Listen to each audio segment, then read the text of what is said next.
Thanks for choosing to listen to this Late Night Linux Family podcast. We're only able to do this because of the people who support us. None of our shows are paywalled, but our Patreon supporters can get most episodes early and never hear any ads. Learn more at latenightlinux.com/support or support us by telling a friend or colleague about everything we do. 2.5 Admins, episode 303. I'm Joe. I'm Jim. And I'm Alan. And here we are again. And before we get started, your customary Clara article plug, Alan, is why ZFS is the ideal file system for multi-user and department media production. Yeah, so in this one we talk about the flexibility of ZFS to adapt to different workloads. And so we cite an example of customers of ours that do media production. And some of those workloads are really big files, your produced video, but you have other files that are, each frame of the video is a separate file. And then you have your animation projects and all the other files that go into doing media production, including databases that maybe have an inventory of where all the footage is and where everything goes. And so each of those needs to be tuned a bit differently, but ZFS lets you do that. Okay, and you've got a webinar coming up. Yeah, so on June 30th, after I get back from BSDCan, I'll be joined by Colin Percival and Kyle Evans from the FreeBSD project to talk about what we saw at BSDCan and answer viewer questions about FreeBSD. So we'll have a release engineer and 2 people from Clara who know a lot about FreeBSD. So if you ever had any questions, it's a great time to show up and ask. Right, well, links to both of those in the show notes.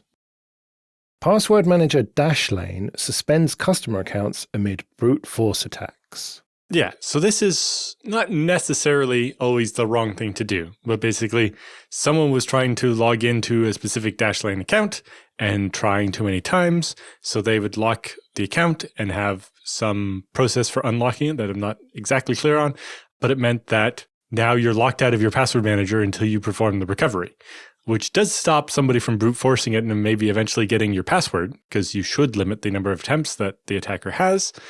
But this can cause basically a second order denial of service attack, where by me continuously trying to brute force the password manager with your login, it means that you will constantly keep getting locked out of your password manager, and then you can't get your passwords, and then you can't log into anything. And it can be a pretty interesting way to ruin somebody's day. Well, it can be used as a denial of service attack. And I've had similar issues with script kiddies, trying to do, SSH port scanning and brute forcing their way in. I used to have to write custom firewall rules because if I didn't, the damn script kiddies would eat up all the available sockets to try to connect to SSH with. And I would get no answer when I tried to SSH in. I'd wind up, doing things like writing a script to try SSHing in with a 1-second timeout 10 times a second and keep running until it actually got a socket. So yeah, this kind of denial of service vector is not to be taken lightly. And especially when you're talking about locking somebody out of access to all of their secrets, which is also a reason that I tend to not speak real kindly about the easy mode, cloud hosted, yada, yada, yada, because you're putting a lot of eggs in one big basket that's an awful long way away and you don't have much control over, and it can really ruin your day. But surely it's better to be locked out than have someone get in. I mean, yes and no, but you're also ignoring the fact that this opens up a way for the actual attacker to get in. Say that you've got a VPN endpoint that's in the right city and state for the account that you're trying to take over, and you don't use that VPN endpoint yet. First, you knock the account offline by, just massively attacking it from North Korea, Russia, wherever the hell. And then you connect your VPN endpoint to the right city and state for the person who should be connecting to it. You use that to initiate your support call, and you see if you can get a friendly, helpful person to go ahead and let, quote, you, unquote, back into, quote, your, unquote, account. That is a technique that actual attackers really use. Yeah, and in particular, it looks like some of the suspensions that Dashlane did might have actually stopped 2FA from working properly, meaning that the real person with the 2FA that's supposed to keep the brute force from being able to, ever compromise the account weren't able to get in themselves, or even using the recovery code and were told it wasn't correct. And that's stopping the real person from getting in, which is the opposite of what you want to do. Yeah, according to the story, Dashlane itself was disabling everything, including the 2FA, like just no, the whole account is locked. Whereas that's supposed to be the whole point of the 2FA, is it keeps the account secure even though somebody who doesn't have the second factor is trying to brute force their way through the primary factor. When you just go and disable the account because somebody's trying to brute force the primary factor, you have no evidence of any attacks on the second factor. That's not defensible. That's the wrong answer. So they were too cautious then, essentially, and opened up this second order denial of service attack effectively by being too cautious. I have a sneaking suspicion that the brute force attempts were having a denial of service impact effect at the infrastructure level for Dashlane. That would, to me, explain their actions, because if you're seeing these brute force attempts to get into these high value accounts they're bringing the entire company infrastructure down as a denial of service attack, then you might say, well, if we just go ahead and disable these damn accounts, that will stop it and will keep everything else up. I don't know that's what happened, but it's the only thing that makes any kind of logical sense to me. I've idly wondered before why sometimes we don't do the 2FA in the other order. Check the second factor before the password. So the person attempting brute force maybe wouldn't ever get to the point of being able to try passwords. But at the same time, if you're doing, SMS based, you're going to get spanked by the phone company for sending constant messages, or, you're just going to wear out other infrastructure trying to keep up with the rate of the brute force attack. Well, SMS is already trash for 2FA, for sure. And nobody should be using it ever. So I'm just going to say, no, that's not a reasonable reason not to do it that way. Well, all the same for push-based 2FA or even the TOTP. I think there's a cost on their server to calculate the current TOTP, and they could basically denial the service themselves more by trying to ask you for the second factor first as a way to try to mitigate the password guessing. I will say, just from a user interface, user experience perspective, I would greatly prefer putting the 2FA code in first and then being asked for the primary factor. It annoys the crap out of me when, I'm typing in a, bajillion long character passphrase, and, you get it right or you don't get it right, and you go through all that, and then you're done with that, and it's like, oh, by the way, fish your phone out of your pocket now.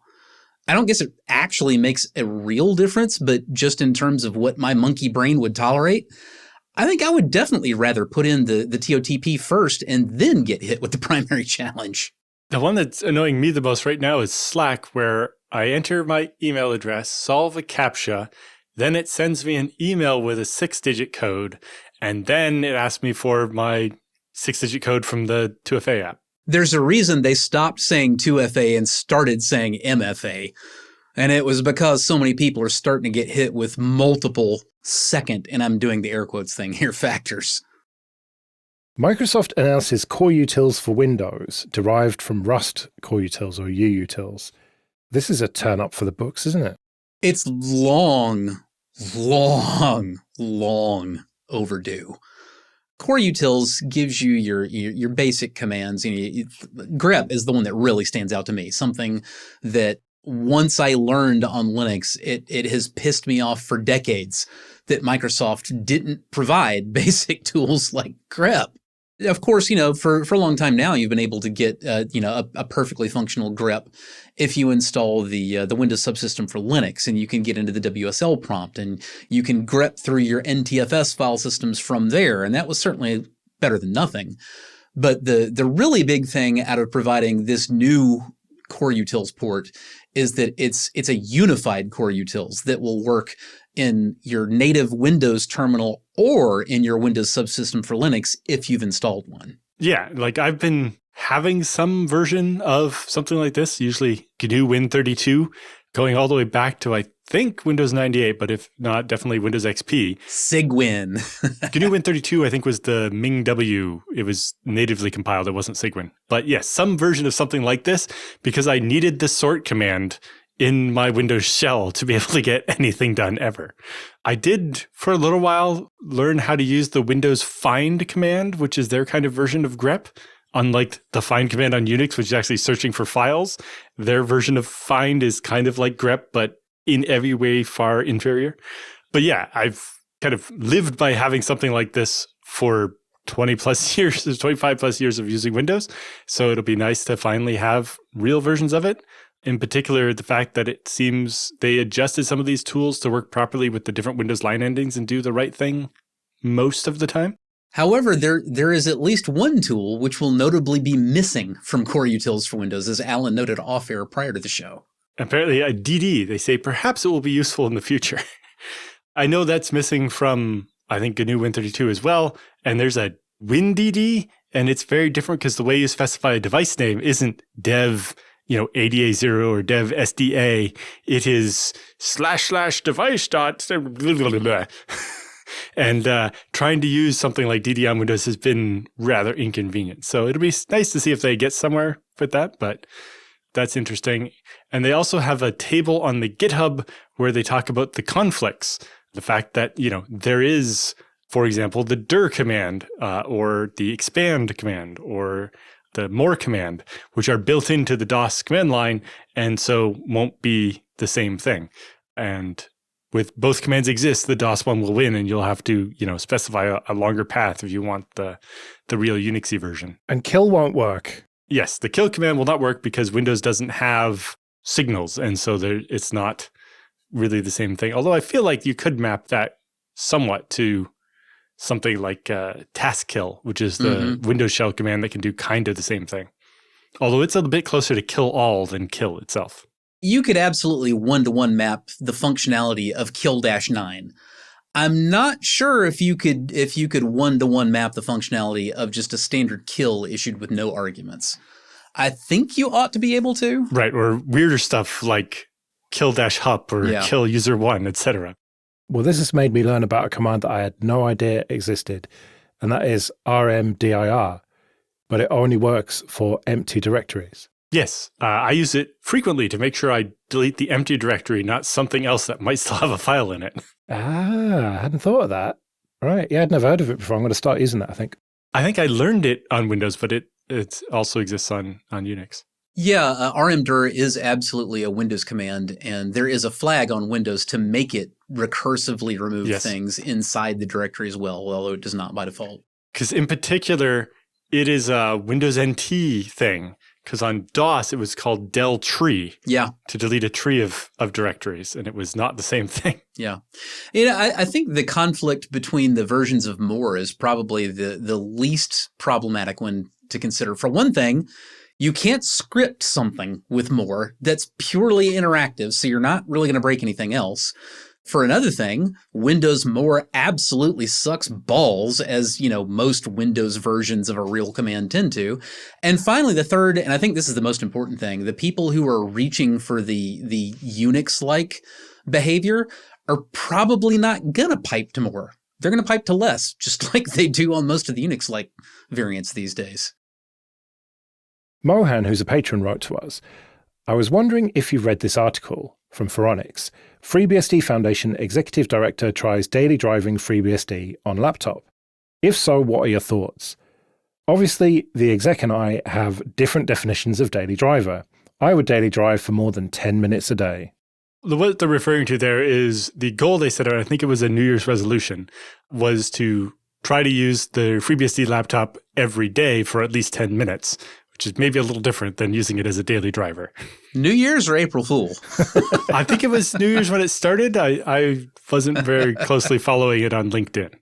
The foundation, along with some corporate sponsors, have put quite a bit of effort into improving the experience on FreeBSD laptops. That is the graphics drivers, the Wi-Fi, and the power savings, and just suspend resume, the kind of usual bugaboos of using an open source operating system on a laptop. And they've made a lot of great strides, but, it's a never-ending battle to keep up with changing hardware. How's it working out on your laptop then? Your daily driver? On my Lenovo X270, it works quite well. Improved Wi-Fi drivers, improved the speed a lot. I didn't have much trouble with the stability because it's Intel Wi-Fi, but being able to get kind of better than G speeds is much appreciated. Right, yeah, this on your daily driver, yeah? Oh no, that's a Windows laptop, isn't it? Well, I do more for FreeBSD by using Windows to sell things to people than I do by using FreeBSD. Well, look, the reality is most Linux users do not use Linux on the desktop. And that doesn't go down well with our audience, especially for, the more Linuxy shows that we do. But that is the reality. Well, it depends on your definition of Linux user, because most of that, I would suspect a big chunk of those don't even know they're using Linux. Well, I mean, yeah, is someone shopping on Amazon? Are they a Linux user because they're using Linux to buy stuff ultimately? I mean, no, like most people who actually know they're using Linux are SSH'd into it or, using infrastructure as code and stuff. Like most people use Macs or Windows, and the likes of me and Jim who actually use Linux day to day, we are not that common. Even at large technical conferences, the majority of the laptops that I see are either Windows or Mac. Folks that are running Linux, much less FreeBSD, on whatever computing equipment they brought with them to the conference, definitely a minority. It's always me. And I mean, there are always plenty of other people. It's not like a vanishingly small minority, but I have to say Joe's right on that one. Most professional IT folks who use and support Linux-based stuff, they're still operating with proprietary desktops. I've seen the proportion go up and down over the years. The BSD conferences, so, there'd be years where the Macs were really popular, especially with when the M1 first came out and the battery life, it made a lot of sense. But I've also seen recently the big surge in the framework type laptops, people actually having a comfortable enough experience to make the switch. But at certain points, I'm like, whatever you're comfortable with, whatever makes you most productive, do that, because that's going to do more for FreeBSD than you using it on your laptop. What percentage of folks who attended BSDCan would you say you saw using FreeBSD on their laptop? Using a BSD on their laptop, because the conference is open and net and all the other BSDs as well, I'd say more than 2/3 now. Oh, wow. It was less than half back in 2015. I thought you were going to say 2% or something. No. I expect some of the people are like me and, show up with their FreeBSD laptop that maybe isn't their everyday computer, but it is the one for the conference. Yeah. So I think there's definitely a level of overrepresentation at a BSD conference of using the BSD laptop. I suppose you don't want to be seen to be running Windows or whatever. No, it's a BSD conference, not a Linux one, so nobody's going to give you a hard time or anything. Well, people are pretty chill at Linux conferences that I've been to. Yeah, it's kind of hard to give people much of a hard time at a Linux conference for using a Windows or a Mac laptop, because that's what the majority are doing. I was also surprised when you said 2/3, were running BSD on their laptop, because I would say that Linux on the desktop, what I see at big technical conferences, is pretty much at an all-time high, and I would put it at maybe 30-40%. Whereas up until a couple of years ago, it was usually 10% or less. But I also wonder if perhaps BSDCan has a lot larger enthusiast attendance level versus a lot of the Linux conferences that I attend are a lot more tailored towards professionals, not necessarily hobbyists and enthusiasts. It's definitely not all true believers, Stallman lovers, yada, yada, yada at the Linux conferences. And I wonder if BSD has just maybe kept a little bit more of that insular, we're here because we like it community feeling. Part of it, I think, since COVID, it's been that a lot of the corporate travel budgets have not fully recovered yet. Yeah. And so some of the people that their main experience with BSD is work, not because they love it, don't attend it as big a numbers as they did pre-pandemic. Yeah. And I think that helps skew that number upwards. The types that attend their local Linux user group are way more likely to show up at a conference with a Linux laptop. It's just Linux conferences have lots of people who have never attended a Linux user group meeting, never will, and never would if given the opportunity. Here's a question for you, Alan, right? You run a company, Clara, that does FreeBSD stuff and ZFS stuff, among other things. Mm-hmm. You're pretty heavily invested in FreeBSD. How many of the people who work for Clara daily drive FreeBSD on their laptop or desktop? I'd say roughly about half the developers. I think some of them use a Mac or something else beside that, but I think one or two of them even have a Linux desktop instead. But on the ZFS development team, I think two of the developers primarily use a Linux desktop. Well, I suppose you are doing a lot of development for OpenZFS on Linux, right? Sure, but they don't do the testing of it on their laptop. Usually it's a file system. You don't daily drive beta software on your... But again, it's kind of whatever you're most comfortable with and whatever is going to let you work most comfortably is much more valuable than the nerd cred of running the specific operating system on your machine. Well, I remember when the executive director of the Linux Foundation was like caught using a Mac at conferences, and like, that's such a weird thing to focus on. Like, these open source operating systems are great on the desktop, and I'm staring at it right now. I'm staring at Ubuntu, but I'm weird and Jim's weird. Like, that, it's not normal. It's normal to use a Mac or Windows. And I think that the Linux community could do well to remember that. And I think most people do, but there's a minority of people who want to judge this executive director of the FreeBSD Foundation for only using it for 10 minutes a day. But like... Well, it says a minimum of 10 minutes a day, not only 10 minutes a day. Yeah. And if it's, I think, more about forces to get in the habit of using it, the 10 minutes was less important than just, I will use the BSD machine a little bit every day so that more and more of the time I will choose it to be the thing I do the work on. Playing devil's advocate, though, you have to admit, needing to include, okay, you have to use this for at least 10 minutes a day, very much makes it sound like you're trying to get a picky kid to eat their freaking carrots. It does not make it sound like something anybody's excited about, is happy about doing, is immediately enjoying if they try it. Like, I'm not going to pick on anybody for using a Windows desktop or a Mac desktop or a Linux desktop if they're developing for FreeBSD, or if it ever happens, a FreeBSD desktop for a Linux developer, whatever. I started out with headless FreeBSD servers doing all the important things that I SSH'd into from my Windows desktops. I operated that way for many years until eventually I felt like Ubuntu presented me with a desktop that was good enough to be done with Windows. And once it had done that, I was done with Windows personally. But the point is, your needs at the server and your needs at the desktop are very different. And it's not that weird to run different operating systems between the two. I mean, even if you're like an all Apple all the time person, well, you're not running the same operating system on all your stuff, are you? You're running iOS on your phone and your tablet, and you're running macOS on, you know, your MacBook or your Mac desktop. So I don't know. At some point, you just have to relax and use the right tool for the job. But again, the devil's advocate part is, let's be honest, the FreeBSD Foundation is not there to develop FreeBSD. It's there to promote it.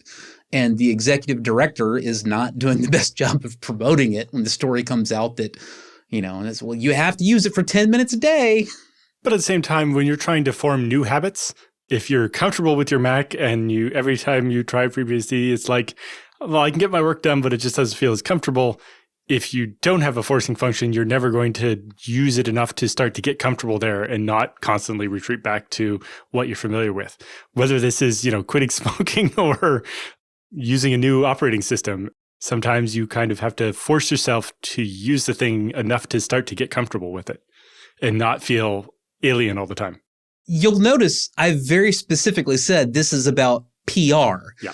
The problem isn't so much that this person in a non-technical role needed that 10-minute minimum. The problem is that was allowed to leak out to the public, because that is entirely bad messaging for the actual mission.